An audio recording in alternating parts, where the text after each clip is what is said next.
के power house माननीय प्रधानमंत्री श्री नरेंद्र मोदी जी से अनुरोध करते हैं कि वे अपने प्रेरक विचारों से हमारा मार्गदर्शन करें।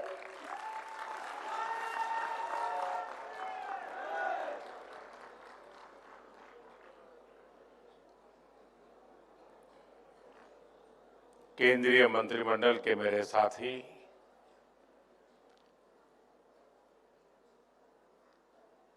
सभी सांसदगण,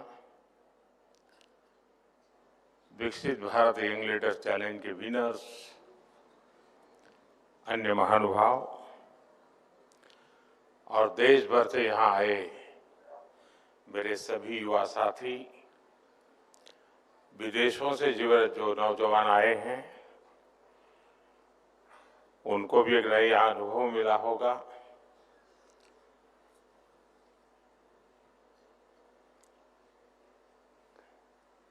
आप लोग थक नहीं गए?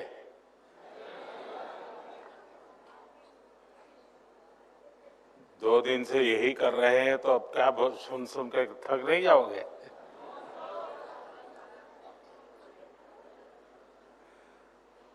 वैसे तो बीच में मैंने जितना कहना था कह दिया था।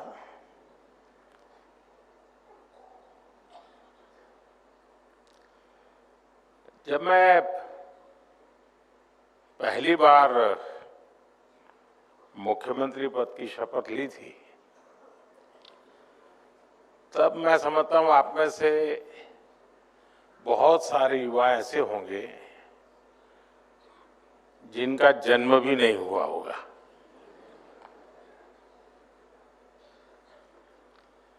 और जब मैंने 2014 में प्रधानमंत्री पद की शपथ ली थी तब आप में से ज्यादातर लोगों को बच्चा कहा जाता होगा।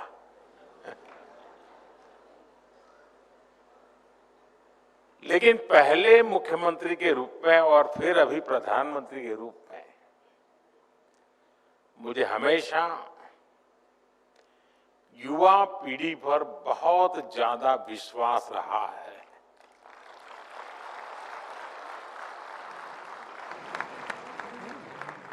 आपका सामर्थ्य, आपका टैलेंट, मैं हमेशा आपकी एनर्जी से खुद भी एनर्जी पाता रहा हूं। और आज देखिए, आज आप सभी विकसित भारत के लक्ष्य की बागडोर थामे हुए हैं। साथियों, साल 2047 में जब हमारी आजादी के 100 साल होंगे,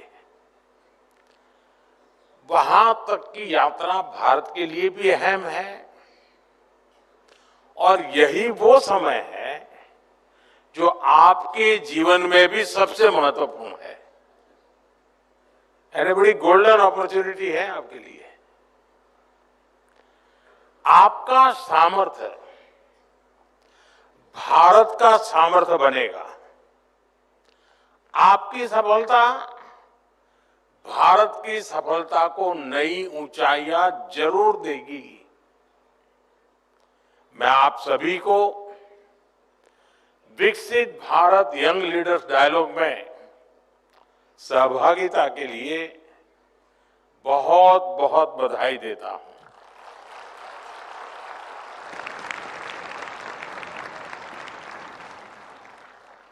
मैं इस विषय पर आगे विस्तार से बात जरूर करूंगा, लेकिन पहले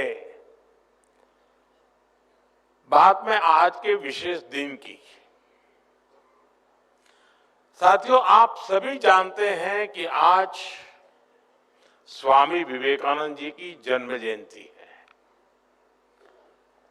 स्वामी विवेकानंद जी के विचार आज भी हर युवा के लिए प्रेरणा है। हमारे जीवन का लक्ष्य क्या है? पर्पस ऑफ लाइफ क्या है? कैसे हम नेशन फर्स्ट की भावना के साथ अपना जीवन जिए? हमारे हर प्रयास में समाज का, देश का हित हो, इस दिशा में स्वामी विवेकानंद जी का जीवन हम सभी के लिए बहुत बड़ा मार्गदर्शक है, प्रेरक है। स्वामी विवेकानंद का स्मरण करते हुए हर साल 12 जनवरी को हम राष्ट्रीय युवा दिवस मनाते हैं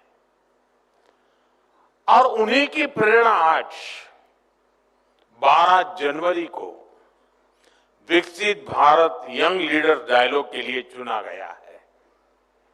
साथियों, मुझे खुशी है कि बहुत ही कम समय में विकसित भारत यंग लीडर्स डायलॉग इतना बड़ा प्लेटफॉर्म बन गया है।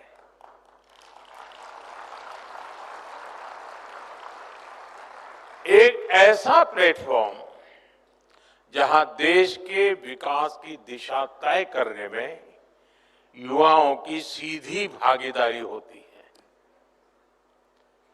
करोड़ों नौजवानों का इससे जुड़ना, 50 लाख से अधिक नौजवानों की रजिस्ट्री, 30 लाख से अधिक युवाओं का विकसित भारत चैलेंज में हिस्सा लेना, देश के विकास के लिए अपने विचार शेयर करना, इतने बड़े स्केल पर युवा शक्ति का एंगेज होना अपने आप में अभूतपूर्व है।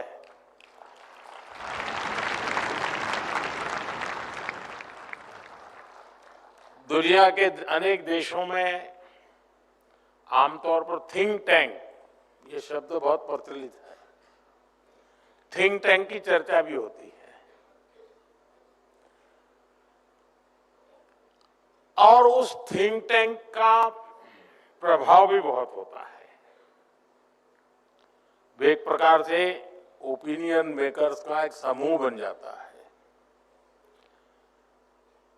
लेकिन शायद आज जो मैंने प्रेजेंटेशन देखे और जिस प्रकार से चर्निंग होते होते आप लोगों ने यहां तक चीजें लाए हैं, मैं समझता हूं कि ये अपने आप में ये इवेंट इंस्टीट्यूशनलाइज तो हुआ है, एक अपने आप में दुनिया में अनोखी थिंक टैंक के रूप में उसने अपनी जगह बना ली।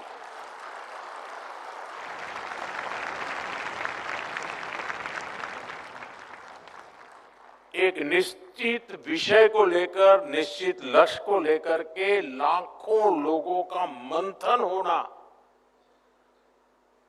इससे बड़ा थिंकिंग क्या हो सकता है। और मुझे लगता है कि इसके साथ थिंक टैंक शब्द बैठता नहीं है, क्योंकि टैंक शब्द इसलिए आया होगा, छोटा सा होता है। ये तो विशाल है, सागर से भी विशाल है और समय से भी आगे है और विचारों में समंदर से भी ज्यादा गहरा है। और इसलिए थिंक टैंक शब्द टैंक वाले शब्द से भी सीमित नहीं किया जा सकता, ऐसा इसका अनुभव है। और जिन विषयों को आज आपने चर्चा में लिया है,